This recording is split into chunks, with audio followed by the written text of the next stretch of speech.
राहुल नाम का एक लड़का एक छोटी सी कंपनी में मामूली सी नौकरी करता था। वैसे तो वो बहुत मेहनती था और अपना काम भी ईमानदारी से करता था, लेकिन एक दिन उसका बॉस आया और उससे कहा, राहुल, मैं जानता हूँ कि तुम वैसे बहुत मेहनती हो, लेकिन तुम अपना टारगेट पूरा नहीं कर पा रहे हो, इसलिए तुम्हें नौकरी छोड़नी पड़ेगी। सर आप प्लीज़ मुझे एक मौका दीजिए, अगर आपने मुझे नौकरी से निकाल दिया तो मैं क्या करूँगा? मैं तुम्हें पहले ही एक मौका दे चुका हूँ, लेकिन कोई फायदा नहीं हुआ, तुम्हें नौकरी छोड़नी ही पड़ेगी। ठीक है सर, अगर ऐसी बात है तो मैं नौकरी छोड़ देता हूँ और कल से ऑफिस नहीं आऊँगा। ना चाहते हुए भी उसकी नौकरी छूट गई। अब उसके पास खाने पीने के पैसे नहीं बचे थे, वो पूरी तरह अंदर से टूट चुका था। एक दिन जब वो अपने घर में बैठा था तब दरवाजे पर किसी ने खटखटाया। वो जब दरवाजे के पास गया और खोलकर देखा तो उसका पड़ोसी सुनील दरवाजे पर खड़ा था। उसने कहा, यार राहुल, मेरे पास पैसे कमाने का एक बढ़िया रास्ता है। भाई मेरी हालत तो तू जानता ही है, 2 दिन से कुछ नहीं खाया, काम कुछ भी हो पैसे मिलने चाहिए, अच्छा ही बुराई भाड़ में जाए। ठीक है, तो तू आज रात को 12 बजे तैयार रही हो, मैं खुद तुझे ले जाने के लिए तेरे घर आऊंगा। 3 घंटे का काम है और 4,000 रुपये मिलेंगे, आधे तेरे और आधे मेरे। ठीक है भाई, मैं तैयार रहूंगा। रात के करीब 12 बज चुके थे और सुनील उसके घर वक्त पर पहुंच गया था। राहुल बिना सोचे समझे उसके साथ जाने के लिए रवाना हो गया। फावड़ा, कुल्हाड़ी और अन्य औजार देखकर वो थोड़ा डर गया। उसने हंसते हुए पूछा, भाई किसी का खून तो नहीं करना है ना? नहीं यार, तू डर मत, मैं हूं ना, कोई लफड़ा नहीं होगा। राहुल ने भी सोचा कि काम कुछ भी हो, उसे तो सिर्फ पैसों से मतलब है, इसलिए उसे पैसों के लिए कुछ भी करना पड़े वो करेगा।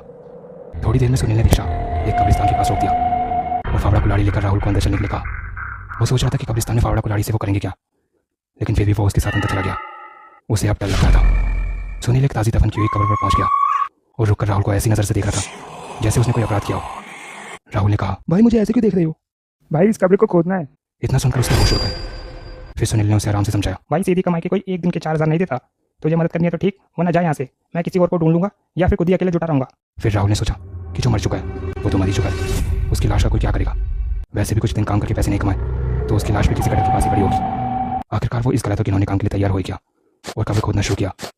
बहुत मेहनत करने के बाद उन दोनों ने कब्र खोद दी और लाश को बाहर निकाला। वो एक 1.5 उम्र की औरत की ताज़ी लाश थी। उन्होंने लाश को ले जाकर रिक्शे में डाला और अंदर जाकर खाली कब्र को मिट्टी से ढकने लगे।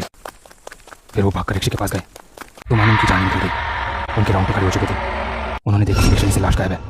राहुल ने सुनील से बोला, भाई यार चलो यहाँ से जल्दी चलते हैं, ये जगह कुछ ठीक नहीं लग रही। हाँ यार, ये तो कुछ भूत प्रेत का मामला लगता है। सुनील जल्दी से रिक्शा चालू करने लगा, लेकिन उसका रिक्शा स्टार्ट होने का नाम ही नहीं ले रहा था।